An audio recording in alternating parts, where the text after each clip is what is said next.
Hello, welcome back. This is Management 291, Strategic Management. We'll be covering Chapter 4. Last week we covered Chapter 3, which was External Assessment of a Company. Remember, this course here is offered at a community college. Make sure you open up my concept maps or my mind maps. You look at the publisher's book, well written, a lot of information, and utilizing the publisher's software and web links. This is going to be a summarization. You're either taking me fully on an online class, or you're taking me in a blended class or a face-to-face class. And if I am not your instructor, another instructor may utilize this traditional lecture for you to get a quick overview of either what's going on in the chapter, after you read the chapter, which areas you might have overlooked or should focus on. Okay, so let's get right into this. I'm going to open this up a little. Those of you who already had me or have me, let's do it a 200 view. I don't know how well. Sometimes it works well, sometimes not. Okay, we're going to go to 200 view. What are the learning objectives for this week course? Remember, this is a strategic management class, so it's a capstone class for a lot of colleges, especially the college I'm teaching at right now. So it basically tells me everything I've known. Remember, most individuals, you're looking at your 1 or 2 or maybe 2 or 3 months in the future if you're just a first line supervisor. As a middle manager or higher level manager, for lack of better words, you're looking at 2 or 3 years in the future. So strategically, how do I bring the company going forward? So our learning objectives, the roles of internal assessments, you're going to find out this whole book is looking at the SWOT, strength, weakness, opportunities, and threats. Strengths and weaknesses are inside the organization. Opportunities and threats are outside the organization. Last week we talked about external forces and how we could be a learning organization and adjust to that. Now we're going to be talking about internal forces. And internal force is basically what makes the company, the value, the missions, the other previous chapters you had. So organizational culture, how do I change a culture or maintain the culture that I have in existence? And because of what you'll find out from last week, a lot of things are changing, political, demographic, technology. So I may have to adjust my culture internally to be able to respond externally. Basic functions of management strategies, planning, organizing, controlling, and the author listed a few additional roles of finance and accounting, formula and strategy. If I need new technology, how do I have the right people to finance this, whether I do it through debt or equity? Role of production operation. All those external forces are an effect of how I produce my product, how I interact with my customers. Role of research and development, R&D. I could do it internally. I think they talked about the 3M, where a lot of companies will pay for people to come up with ideas, or even give them time to create ideas while they are at the workforce. The role of, or they outsource. The role, or they buy the patents from somebody else. China does a lot of that. We come up with a lot of ideas. It's just that the individual with the patent idea has no one to fund it because they are looking more for long term, and here in the U.S. it's all short term. But that could be changing what's going on externally. Okay, role of management information system. You have to have a good system. We talked about chief information officer and chief technology officer.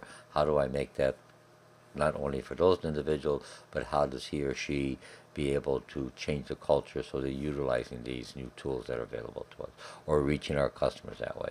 Chain analysis and formulating strategy, it all builds up going forward, and internal factor evaluation, just a matrix of what one should look at.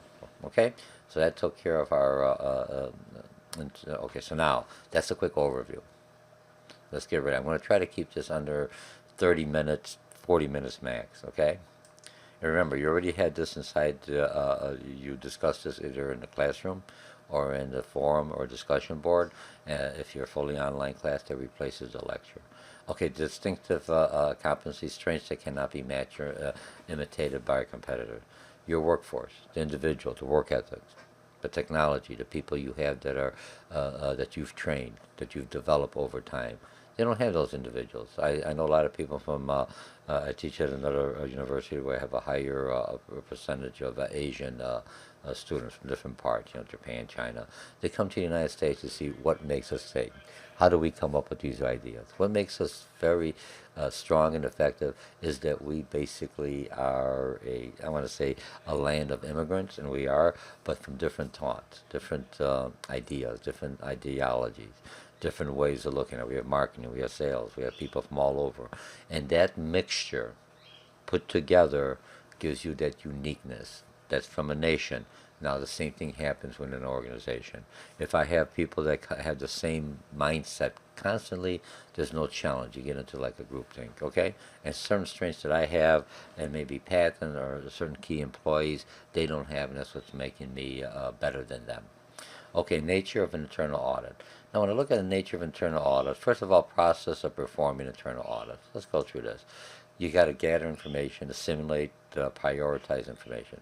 This information now is basically done a lot of times through technology. People say, I got this right skill set, but remember, garbage in, garbage out. So make sure that you have some kind of a process to make sure that the information you have is current, that is accurate, and it has the information you're looking for. If not, you adjust and find out how you get that information. So you know something about management, finance, production, operation, what we call in the business world process flowing. How does your process flow? So you do evaluation. How does my, just like you do inputs, outputs, in for lack of better words, in manufacturing, you do the same thing in processes. Customer calls in, it goes through. Understand how their jobs fit, the department fit into the organization. When you look at it, we're all connected. Organizational chart gives me a quick overview. Is this the right structure of the organization? Or should we change the structure? Or should we modify it? Are we too tall? Are we too flat? Centralized and decentralized. Everything you've covered in other chapters or in HR. Now, the next one is research-based view, or RBV. Achieving, sustaining competitive advantages, physical resources. You have to have the right people, the right location, the right timing, the right human resources. Companies don't, that's the most expensive part of any budget is my resources. Do I have individuals that are current? Or do I have individuals that I should let go because they no longer fit with the new culture? Do I bring other individuals to change the culture? And once you change the culture, it could be for the good or bad, but it could, so you have to always monitor the culture. Okay, and what resources do I have internally to develop individuals? Be valued. To be valuable, you got to be rare, hard to imitate, and not easily substitutable. Whew, hard words, okay? Now, external, we talked about that last week, so I'm not going to go into that. Now, key internal forces, and comes out of Chapter 3, and you can look at that. I don't know why I did that, I think. Oh, this is the way it's supposed to. Remember, I am live in this presentation, so when you look at me live, this external, and I bring this one over here. All right, I took care of it. Look, I finished. Let me just save it so I don't forget. And those of you who had me, I do very little editing. Okay, integrating strategy and culture. Okay, all organizational culture affects planning. Do I have the right people? The detailed people. Do I have the right planners, strategic planners, not only short term but long term? Capitalizing cultural strengths. So when you look at cultural strength, what is the work ethic? Are they ethical? Are they honest? Do they have the customer and the company in front run always to benefit those parties that are paying them? And table of key, and this one's out of, for some reason it's hanging up on me. And 1 second, it froze up on me. And then maybe just because I moved this thing up when I had it in such a large thing, let me just put a pause on here real quickly.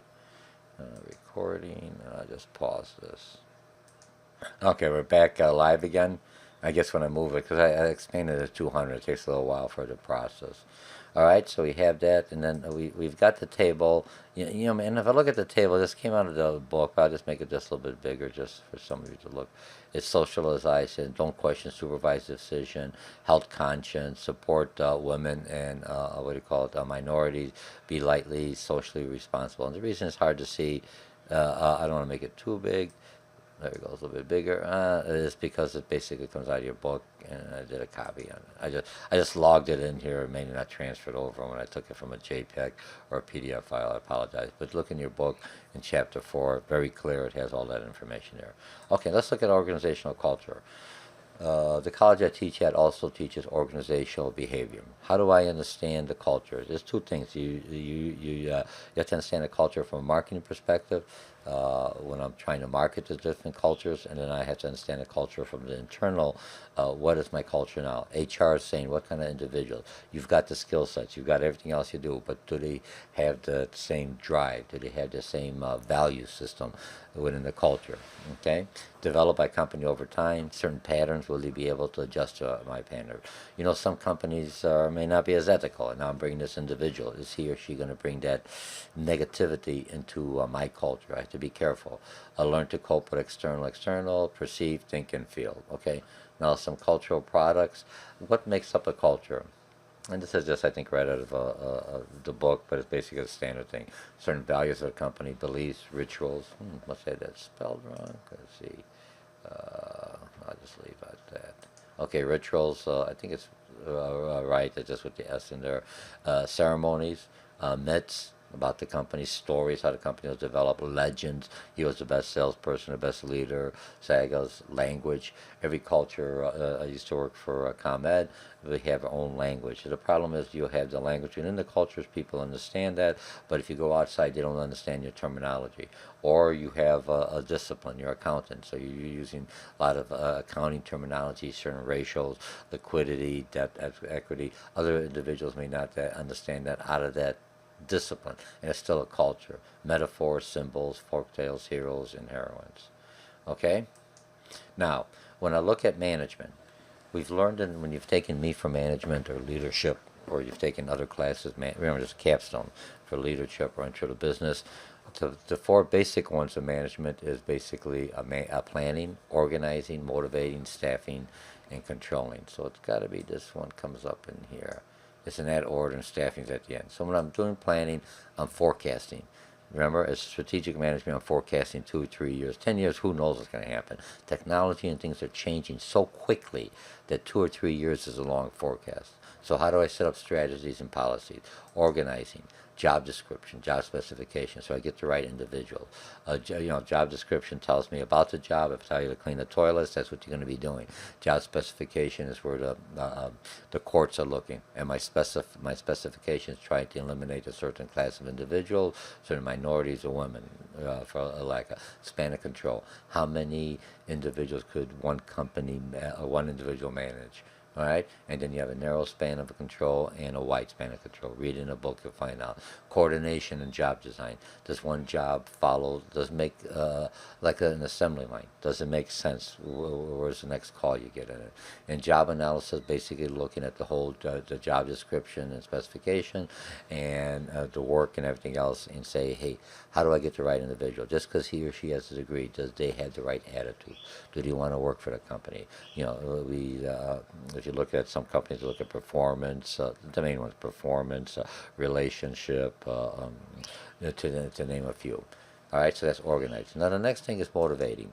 Leadership communication. How does a leader motivate individual? Sometimes it may not pay. Remember we talked about Maslow and Herzberg in some of your previous classes.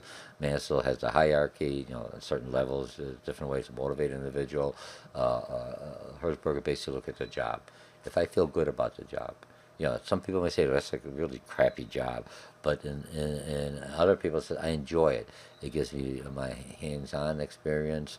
It motivates me. So that's, remember, you're looking intrinsic and extrinsic. Extrinsic, pat on the back, pat all that. Intrinsic, how do I feel about the work? And that's the hardest thing to find out when you're looking at a motivating individual. What are those triggers that will motivate this individual versus someone? Don't look at just because he's a baby boomer on security. Somewhat advancement, somewhat knowledge. Remember, we never stereotype. We're just generalizing to get a general idea. This group has a tendency to lean this way. Okay, and delegation. How do I delegate? Remember, you can say, do this job.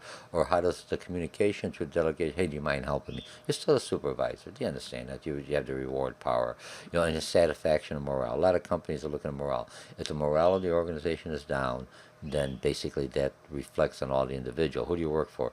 You work for a company. Arthur Andersen, they went through a scandal. They were down the road, the court system, they didn't illegal, but then all of a sudden, you work for Arthur Andersen, the company's still around, but back then when they were going through that with the Enron, they were going, oh, you're one of those people who lie and everything else. And that wasn't the case. It was just a few people at the top that did that, but the whole organization suffered.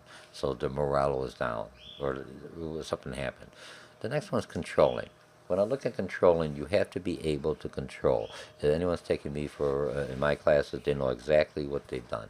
They have to know what's worked, when it's done, the quality of the work, how much it's going to cost me. Inventory control is one where there's a lot of money lost. A lot of people have so much stuff in there they never use. Safety stock. How often you use it? Once every 2 years. How come you got 5 of them? How many customers you get? Maybe one. You're wasting space. Expense control. Remember, I can't raise my prices, so I have to look at reducing my expense. Not the service or the quality of the service, it's just I do it more effectively, efficiently. Because over time, we put on more processes, more things that doesn't make sense. Why are you doing this? Well, it made sense for one time, and now it just became part of our a habit, for lack of a better word. Analysis balances, and that basically is just a mathematical thing to make sure the numbers come out right. So you have an idea which way where to look at, because you got so much going on, even internally like you do externally, and rewards and sanctions. How do I reward? Are the rewards tied into the objective? If I get a reward, there's no way I can control the objective. The reward is useless to me, doesn't motivate it, because I can't change the outcome. Okay? And then the staffing. Now this one is new, because these 4 are the basic one, and then so you're going to come out staffing. Wages and employment, I just try to abbreviate. Interviewing and hiring. How do you have the right individuals to interview? Just because they're friendly and nice, or good looking, or attractive, is that the person? I'm looking for the skill set. I'm looking for that inner person. That's why you have a lot of assessments.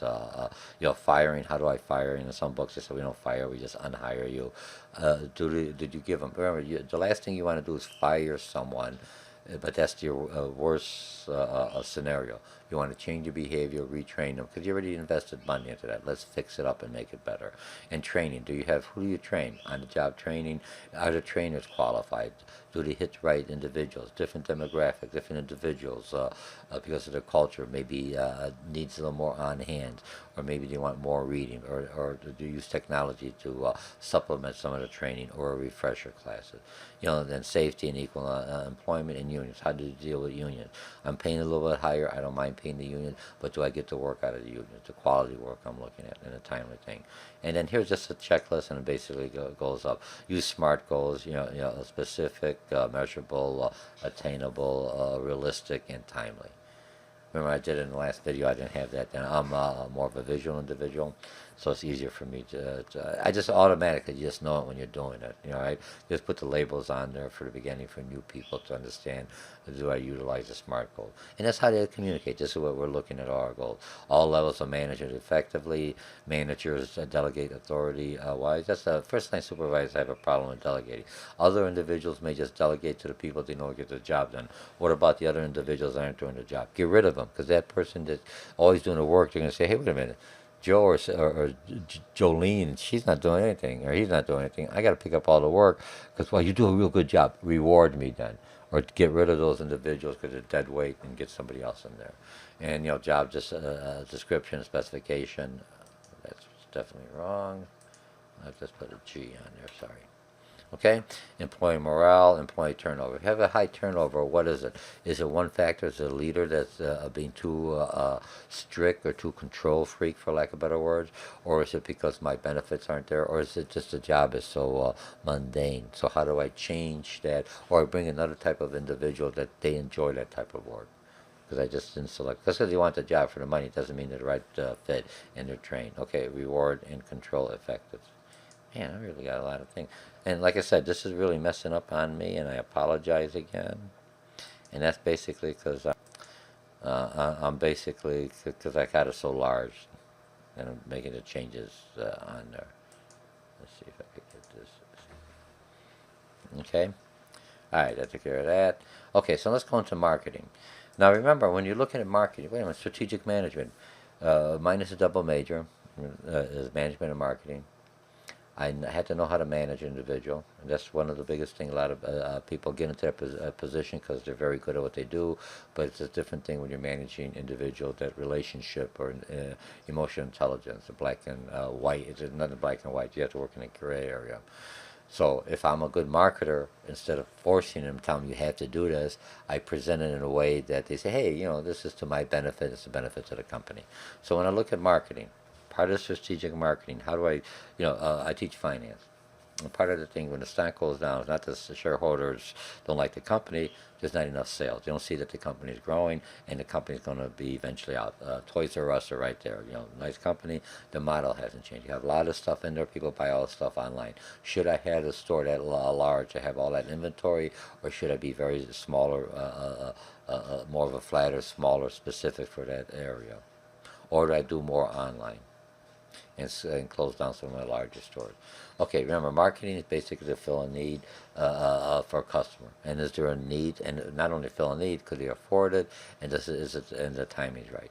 So if I look at the functions of marketing, is the 4 P's: product, place, price, and promotion. Those are the four containers of marketing. People say customers are always right. Customers are always right to a certain amount. I'm a business person, strategically.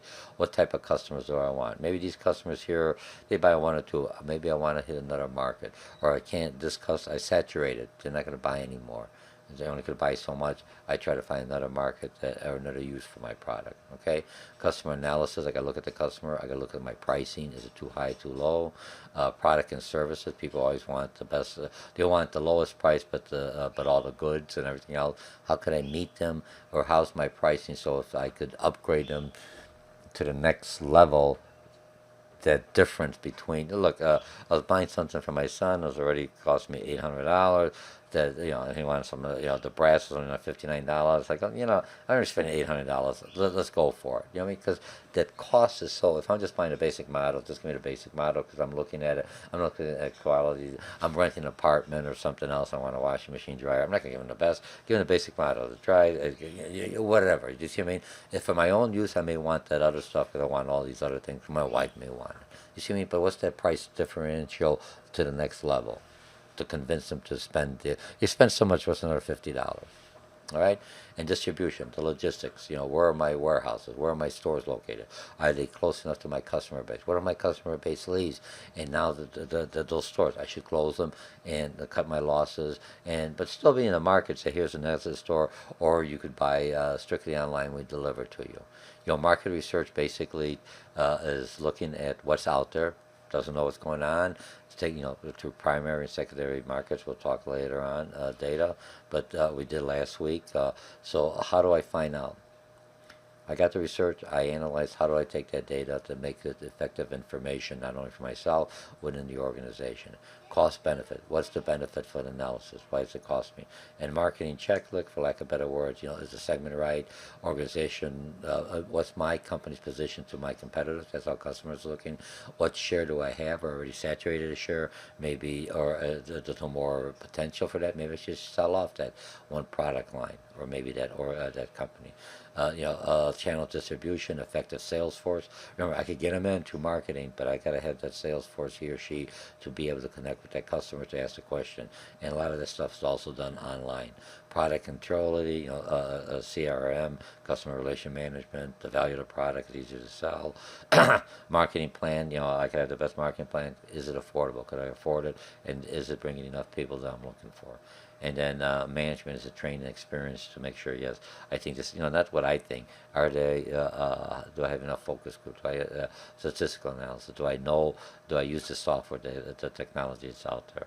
And then internet presence. Is it excellent? Do I have the right website?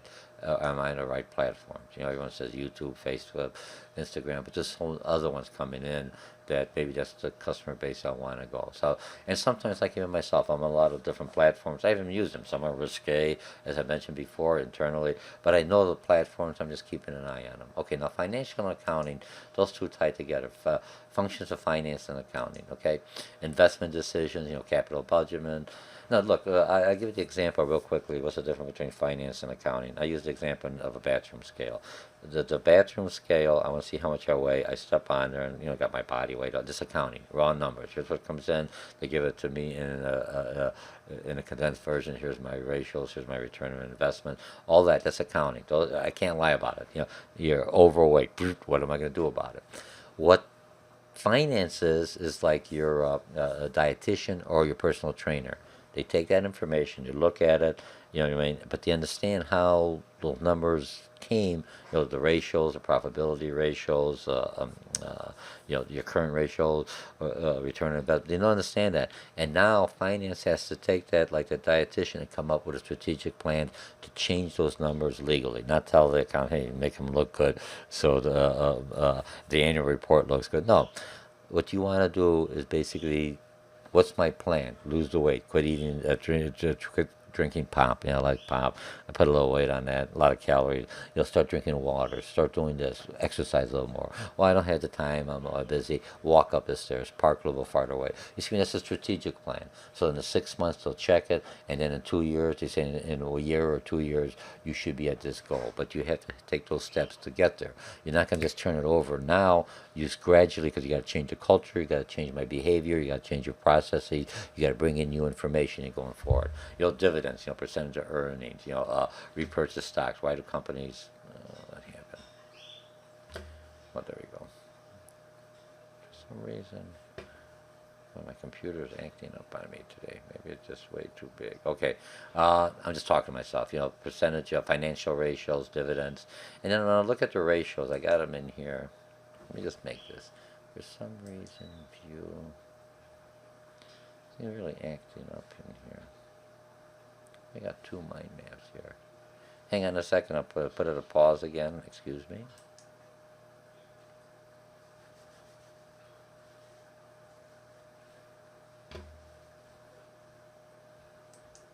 All right. What I had two of the mind concept maps open at the large size, and was just slowing it down. Okay, we're looking at the financial accounting audit list. Stronger, weak ratios. How do I adjust them? Strategic planning. Can I raise short-term capital? That's always a thing because a lot of inventory, a lot of businesses need that short-term capital. It's like a construction loan. If you're looking for those that are familiar, and be able to flip that over to buy my inventory and then pay it back, depending on my credit worthiness. Do I have enough working capital, cash flows, enough money to keep the company going? Capital budget effective? Do I plan ahead to make sure if I know some months are going to be slower or some litigation is going to come up or new technology that I invest, you know, retain earnings, for lack of a better word. Payout policies, you know, some people want to pay out policies. If I'm not paying out, I have to explain the rationale to my stockholders why I'm not paying out. Because also, if I'm not paying out, my suppliers and everyone else that wants doing business with me starts questioning, will I get burnt or should I slow down on doing business with this firm? You know, and investors and stockholders, good relationship within the firm. Are the managers experienced and well trained? Like I mentioned before, you have to have training. If you look at a lot of higher middle level managers and up, they all have MBAs or DBAs or PhDs in their addition. That's the same equivalent. This one is more theoretical, and the other one is a practitioner. What's my debt situation? Excellent. You know what I mean? How much do I owe? If you look at the U.S. Economy, very much we owe. So the new administration is trying to reduce that debt burden. Eventually, you know, you got to pay the money for the debt, your charge cards, your interest rates. That's less money you have to reinvest into the organization. Okay, the next one we have is production input, and you know, four basic types of functions. And I think I got a slide: process, capacity, inventory, workforce, and quality. And that's in your book again. You could just look that up in the chart. And table strategies on production. I think this is the other one. Is these are different strategies. These are the areas of the operation functions and become a low-cost provider. Remember, low cost should not equate to lower quality, unless you want to have a different version for not all the trills and trills and all the add-ons, but you still get a good quality, just a basic unit. Become a high-quality provider, provide great customer service. It's always, you know, just the darn customers. Without them, you're not going to be successful, and become highly automated. I believe in automation. but you still need the individuals. Automation programming is utilize that as a tool, that creativity, that people relationship. I hate that when I call up even some of Sarah, it sounds like a real person, but it's kind of mechanical. Is it a real person or just someone that has answered certain questions because those are questions coming in? I still like that personal touch. Oh, Mr. Mochocki, how you doing? How you doing? You're such a fine person. And you know what I mean? You could feel that. That's what ties in. I understand you got to have automation and all that to go to route the calls to the right time. You still need that personal thing and minimize layoff. Layoffs basically hurts the morale. I lay off people, bring them back, lay off. I got a job. It's like a relationship. You're going out with me, you're not going out with me. You're going out with me, you're not going out with me. After a while, you're going to go someplace else because you're in the layoff. Some of your competitors may pick them up. Yeah, you're not going to stay home. I hope they're going to call back. A lot of people are going to go out, and once they try another company or find another thing, and you have several layoffs, your key individuals aren't coming up. Make sure you have a plan for a layoff or help them out through that time. And it could be just say, hey, I'm just saying, it hurts the morale overall. And if you do a massive layoff or reorganization, do not leave all those seats. Reorganize the design of the office strategically. So now you have you change it to that person, oh, they laid off and they say, oh yeah, this is job enrichment. Now I'm doing Joel's job or Sully's job, and I still get the same pay. Change the title, change to, and just add it in and change, reorganize with titles, desks, and processes. It's a lot easier because now this is a new, finer, slimmer organization, more effective, more powerful, and or get rid of one niche that doesn't make sense, or get rid of one department or segment that you have because we always had it, but it's not generating. You have to sometimes cut your losses, but understand that does affect the overall morale. So how do you do it? Doing it well, okay? And here's the checklist again. Raw materials or parts. Where am I buying them from? A lot of parts are bought from China. Now it has to be all internal. Is the quality the same? Equipment, machines, good. Is the service the same? Inventory control process. It looks good on the outside, but what's the inside? Control process. Just in time. I don't need more inventory than I don't use or doesn't sell. And then how do I, take my loss and go forward? Facility, resource, market, location, and technologies and competencies. That I have the right individuals and the right tools. Okay, research and development. Research and development. I'm just going to go right into the audit. Do you have an R&D department? Or use an outside one as as cost effective because you only need for one certain thing. You need a change. Or sometimes you're buying software, sometimes from a company, even if it's off the shelf, they may offer you an option. Hey, we could customize it to you, but you may say, I need this. Now that could be a competitive advantage, or down the road to say, hey, if it's not a competitive advantage, we'll pay you some royalties because we want to put it into our system globally or nation or geographic, whatever that software is doing. Okay, managing information, computer grade. Do you have a good information? Technology gives me instant data right away if it's set up properly. Your rewards and your bonuses and everything else is tied into that. So those numbers, are you measuring the right thing? And communication with research and development department. If they come up with an idea, you have to talk to marketing. Could they sell it? What's the niche? You have to talk to finance. How much it's going to cost you? You have to talk to production. I'm going to be making an ad right away. Wait a minute. It's going to take us 6 months to get up and running. Maybe we should outsource another person that already has the equipment at a higher cost to our own department, our own area of the organization could be able to pick up on that. Or we delay for lack of better words, the date going forward when it's going to be open. All right? Get rid of this. I'm cleaning this up where I'm going. Okay, the next one is Management Information System. We talked about MIS as basically internal versus internal versus it's supposed to be external. Pretty good. You see, I make my own. It's easier. Remember, I do a lot of these. What I provide here, you'll still check the book. If I make an error, I apologize because I read the book, I look at the publishers, I look at everything else, and I try to put it into a one sheet, both sides, so you could like a real brief outline for you, a summarization, so you could add on to it. Easier to remember, easier to. What did you learn in this class? Blah blah blah. I got this, or key internal, external factors, research, and then you could focus in. Remember, this is like a real short version. Cap. You want more information? Take the course. what did you learn in the lecture? You wrote in your reflection. What does software do? And outside, this is just one source from the publisher and the authors. Look outside and find more information. That's something that pertains to you or you don't fully understand it. All right, improves the codes and stores, synthesizes, presents in an easy language. Man, I gotta be careful on all this. I gotta save this now. That's my good one, okay? Okay, so then the Main Street volumes of customer. How much information do you give to your employees? You got to read it. If it's in the, those of you that look at some of the statistical analysts, they've got all these numbers and they give me all this. Whoa, give me a real quick. You're losing in this area by 20%. That's all I want to hear. I hire you to come up with a statistical analysis and give me that, but put it in a language. I mean, it may be different for the management if I understand the language, but if I'm trying to convey that information to my everyday worker, make it simplified, easy, okay? MIS, managers use info to make decision. Chief information officer position, data updated regularly, how current it is. That's why if you're writing a paper in my class, you utilize APA, American Psychological Association format. It always has the date in there. So when you paraphrase or you're citing some source, like I say, it came from this area, the bibliography will tell me that, but here's how current it is. In business, I need the most current information. Only go back more than 5 years, unless you do some kind of historical. After that, it doesn't make sense because everything's changed too drastically. Okay, and the more current, the more odds are that say, hey, now I got more current information that I have a higher probability of being successful. Okay, effective passwords, just passwords. I'm waiting for my thumb and everything else. I used to be only 5, now I gotta have 8 different characters, small, large. It's a lot, but that's to protect the organization. MIS friendly is the systems friendlier.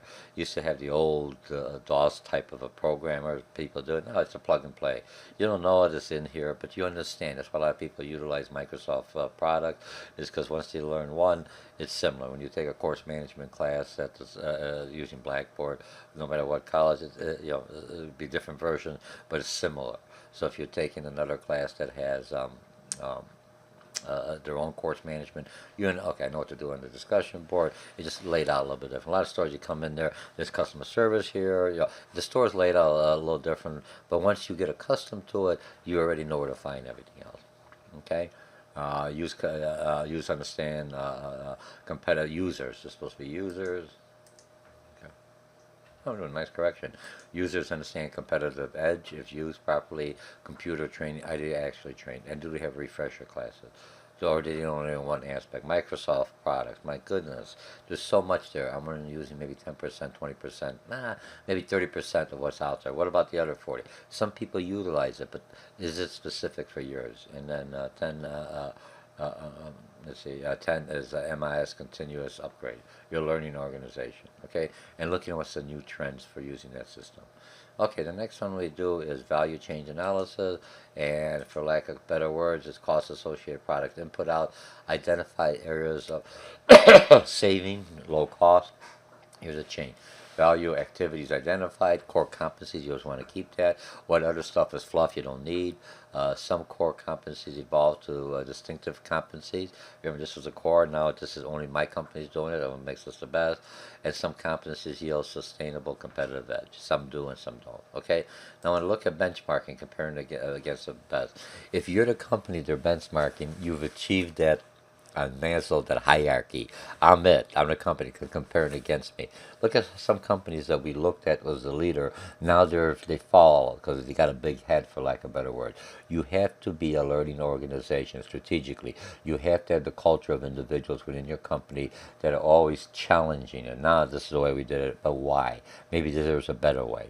As long as it's a cost saving.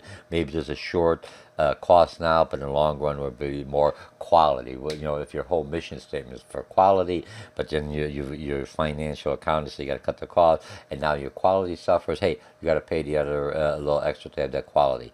Customers are buying your product for quality and and performance. So if you're a value added, for lack of better words, okay.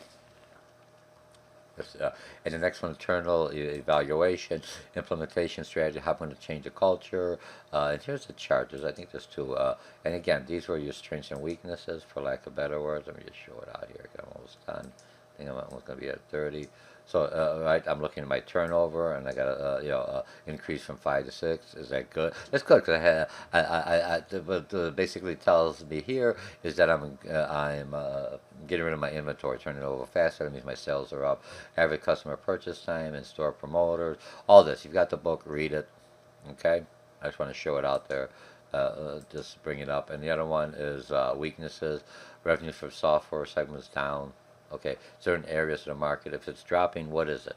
Is it maybe it's not marketed properly? Maybe there's some confusion about the product, or maybe my demographics. If my competitor came in, so you got to look at that. Business 8%, store has no website. Come on. Even my person who fixes the alarm, everyone's got a website. How do I find it? You either Google it on your seat. You always got the website because they're always asking you for the survey. You see what they did right. Now, look, if you're a company looking at surveys, and you got bad surveys are just the tip of the iceberg. Your customers had to do something really good. Your employees did really good for them to give you a high rating. You had to do something really bad for them to be upset to write and give you a negative rating. And the people in the middle may not respond. They're pretty good. They're average. I don't care. So now you've got those two extremes. How do I get the middle? They're just like the tip of the iceberg. If I'm getting a lot of negative on certain things, maybe the average are going to just think it's part of business. But if I could turn around, that may increase my sales or what's going on. I have to understand. Or maybe it's a bad product. Maybe it's just not the product's good. Delivery's terrible. Takes forever. Okay. All right, so I think I've covered everything else. Let me just bring this back down. And I apologize for some of the level 1. So here's what we did. We covered everything on here, right? So I'm going to do the view, and I'll bring this back down to 150. So you're doing well. Remember, what you've read about there, the external forces are there. What makes a company successful is basically your employees, the internal assets that you have, the ideas, the patents. That is the strength of your company. That's why people buy. Why do people buy Apple products, for lack of better words, over Samsung?